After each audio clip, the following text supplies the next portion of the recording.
क्षेत्रीय विधायक हैं यहाँ से अशोक लाहोटी, उनका कैसा काम कर रहे हैं? उनका तो आप नाम ही मत लो, वो तो हमारी गली में आए थे, हमसे पिट के और गए हैं ये। एफआईआर नहीं है। आप मणिपुर को उठा के देख लीजिए, आज मणिपुर की क्या स्थिति हो रही है। आज मणिपुर में आए दिन क्या क्या हो रहा है, क्या नहीं हो रहा है। मध्य प्रदेश की स्थिति भी देख लीजिए, आप अन्य राज्यों की स्थिति देख लीजिए, वहाँ इतनी एफआईआर नहीं हो रही है। और मणिपुर तो अपना प्रत्यक्ष अभी उदाहरण दे रहा है, वहाँ की महिलाओं के साथ में कितना अत्याचार हो रहा है, बलात्कार हो रहे हैं, दुर्व्यवहार हो रहा है। पर सरकार इसलिए चुप्पी साध रखी है। केंद्र की सरकार ने भी, मोदी जी अभी तक वहाँ कभी गए नहीं हैं, जबकि वो भारत के प्रधानमंत्री हैं, उनको भी वहाँ जाना चाहिए और वहाँ के महिलाओं के साथ में जो अन्याय हो रहा है वो सोचना और समझना चाहिए। नमस्कार, आप देख रहे हैं इंडियन लाइव। मैं हूं आपके साथ अर्पित कटिया। आती न्यूज़ की चुनावी यात्रा लगातार जारी है। इसी क्रम में हम पहुंचे हैं राजस्थान की राजधानी जयपुर में, और जयपुर की एक विधानसभा सीट है सांगानेर। हम मौजूद हैं अभी सांगानेर विधानसभा क्षेत्र में, और यहाँ के लोगों से बात करेंगे कि वो इस बार चुनाव में किन मुद्दों को लेकर वोट करेंगे। सबसे पहले आपको सांगानेर विधानसभा सीट के बारे में कुछ अपडेट दे देते हैं। बता दें आपको कि सांगानेर विधानसभा क्षेत्र से मौजूदा में जो है बीजेपी के अशोक लाहोटिया यहाँ से विधायक हैं, जिन्होंने कांग्रेस के प्रत्याशी पुष्पेंद्र भारद्वाज को तकरीबन 30,000 वोटों से मात दी थी।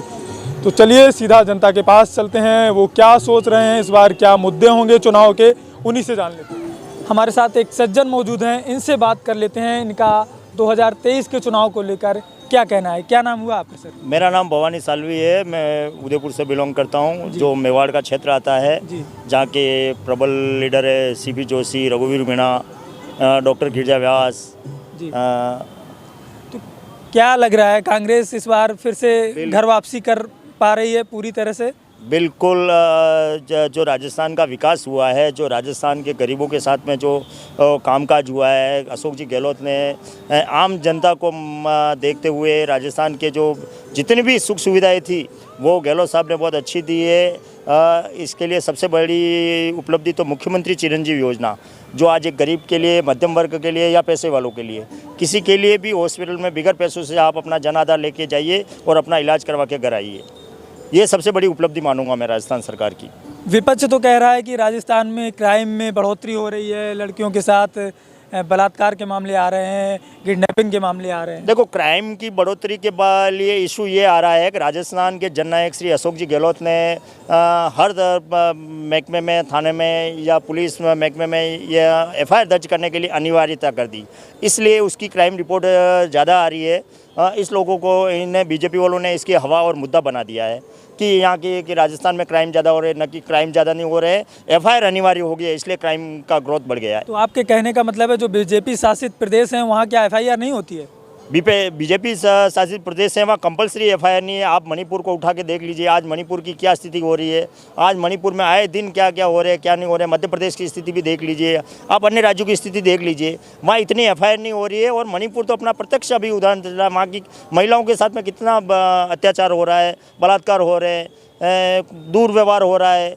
पर सरकार इसलिए चुप्पी साध रखी है। केंद्र की सरकार ने भी, मोदी जी अभी तक वहाँ कभी गए नहीं हैं, जबकि वो भारत के प्रधानमंत्री हैं, उनको भी वहाँ जाना चाहिए और वहाँ के महिलाओं के साथ में जो अन्याय हो रहा है वो सोचना और समझना चाहिए। भारतीय जनता पार्टी तो कहती है हम जो है महिला सशक्तिकरण को बढ़ावा दे रहे हैं, महिलाओं की हिस्सेदारी बढ़ा रहे हैं, और ऊपर से आप तो एक तरफ देखो, महिला सशक्तिकरण के लिए तो गहलोत से ज़्यादा और कोई नहीं दे सकता है। गहलोत ने महिला जन सशक्ति को देखते हुए तो महिलाओं को स्मार्टफोन की जो योजना थी, वो महिलाओं के अभी जो ये स्मार्टफोन दिए हैं, जिससे महिला क्या है कि आने वाली पीढ़ी सोच समझ के ये कर सके, देश विदेश में क्या हो रहा है, पर डे क्या अपडेट आ रहे हैं, उन सबको जान सके। इसलिए मुख्यमंत्री जी ने इस मोबाइल वितरण योजना को प्राथमिकता दी। अच्छा, कांग्रेस में जो एक अमूमन अक्सर जो है एक जंग छिड़ी रहती है कि दो धड़ों में कांग्रेस है। राजस्थान की बात करें, क्या देखो, राजस्थान की बात, दो धड़ों में कोई कांग्रेस नहीं है। आज ही हमारे सीएम साहब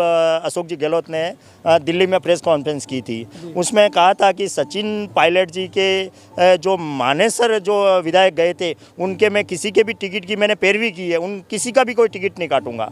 हाँ, तो इससे ज़्यादा और क्या हो सकता है। अभी आप जयपुर में घूमने आए हैं, जिस जगह हम खड़े हैं ये जयपुर का सिटी पार्क है, जो कि सांगानेर विधानसभा क्षेत्र में आता है। तो यहाँ से मौजूदा में बीजेपी के एमएलए हैं, बीजेपी के एमएलए हैं अशोक लाहोटी, और जिन्होंने कांग्रेस के प्रत्याशी को जो है तकरीबन 30,000 वोटों से मात दी थी। बीजेपी की ये आपको पता होगा शायद, बीजेपी का ये जो 20 सालों से ये गढ़ जो बना हुआ है, क्या कहना चाहेंगे इस बार कांग्रेस? देखो, अशोक जी लाहौटी को तो राजस्थान के जननायक और मंत्री शांति धारीवाल जी को भी उनके विधानसभा क्षेत्र में एक बहुत बड़ा काम हुआ है, बहुत बड़ा प्रोजेक्ट ये हुआ है, जो आज कितने लोग, आज मेरे जैसे भी आज ये आराम से 20 रुपये में मैं एक एंट्री फीस है, नॉर्मल है, तो मैं यहाँ घूम रहा हूँ, अच्छा शुद्ध वातावरण, शुद्ध हवाएं ले रहा हूँ।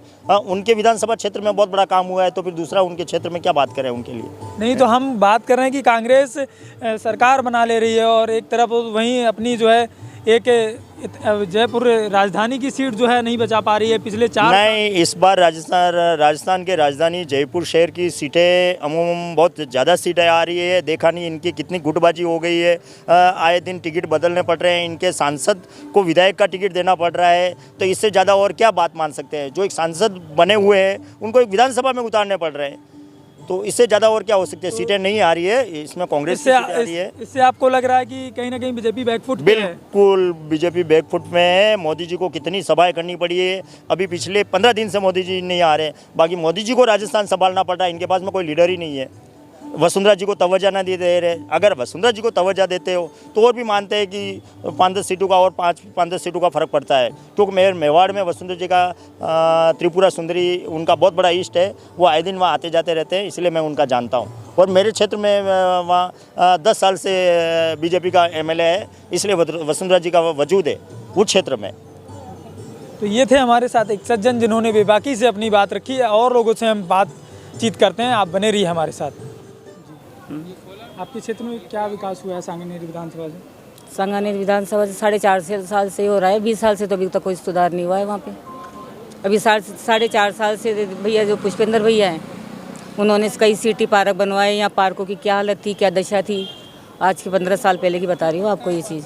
क्षेत्रीय विधायक हैं यहाँ से अशोक लाहौटी, उनका कैसा काम कर रहे हैं? उनका तो आप नाम ही मत लो, वो तो हमारी गली में आए थे, हमसे पिट के और गए हैं ये। पिछले 20 सालों से ये सीट जो है बीजेपी के कब्जे में है। हाँ। आप बोल रही हैं विकास नहीं हो रहा है। विकास कुछ भी नहीं हो, विकास बताओ ना, विकास तो 4.5 साल से हो रहा है, तो वो हम बता देंगे क्या क्या विकास हुआ है 4.5 साल में। आज सिटी पार्क बनवाया, किसने बनवाया? पुष्पेंद्र भारद्वाज ने। हैं, जो पार्क थे जो कितने गंदे थे, कितने वो था, उसका विकास किसने करवाया? पुष्पेंद्र भारद्वाज ने। आज जो सिटी वो जो कॉलेज खुले हैं नए, वो किसने करवाए? पुष्पेंद्र भारद्वाज ने।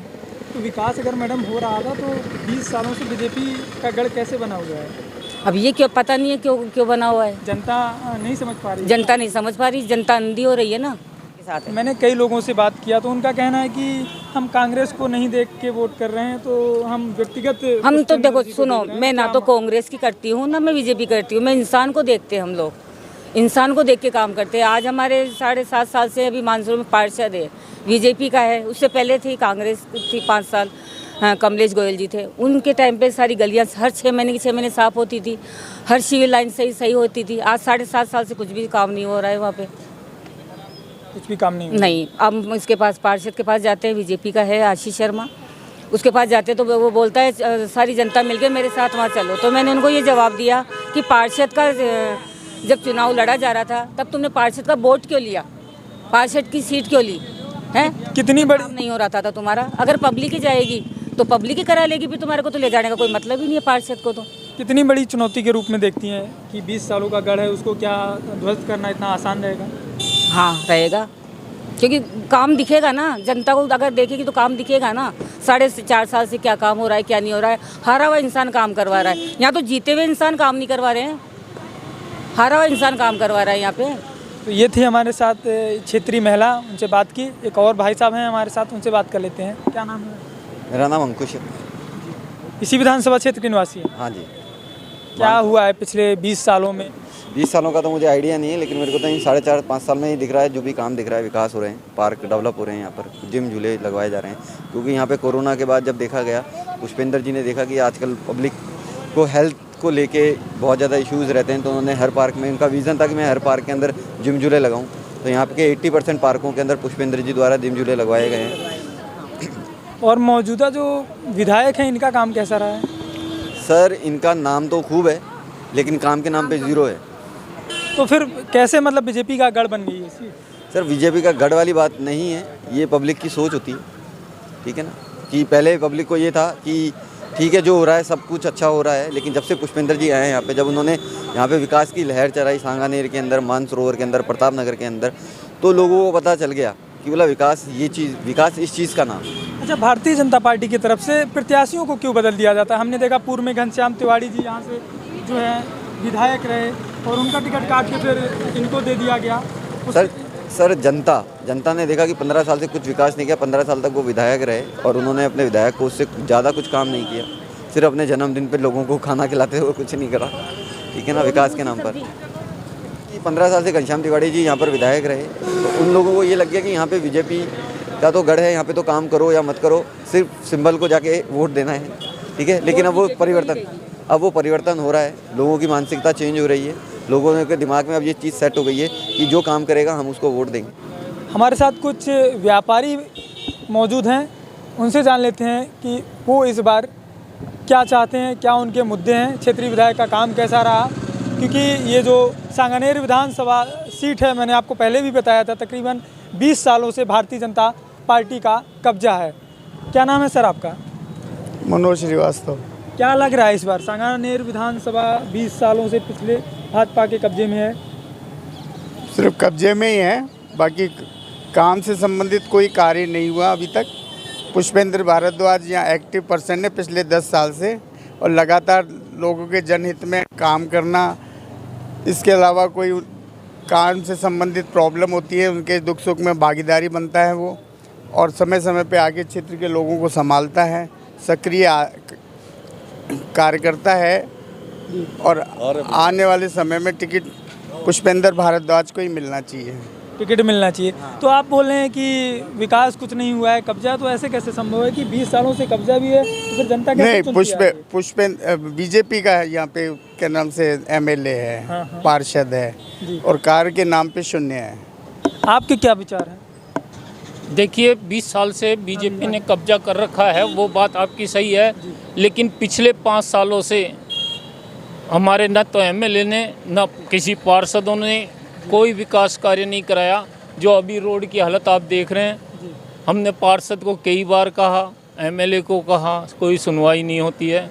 और पुष्पेंद्र भारद्वाज है, पिछले 5 सालों में हारने के बाद भी उन्होंने जन सेवा के कई कार्य किए हैं, जिससे कि जनता का आकर्षण उनकी ओर हो गया है। और इस साल हम चाहते हैं कि पुष्पेंद्र भारद्वाज विजयी हो और उन्हें टिकट मिले।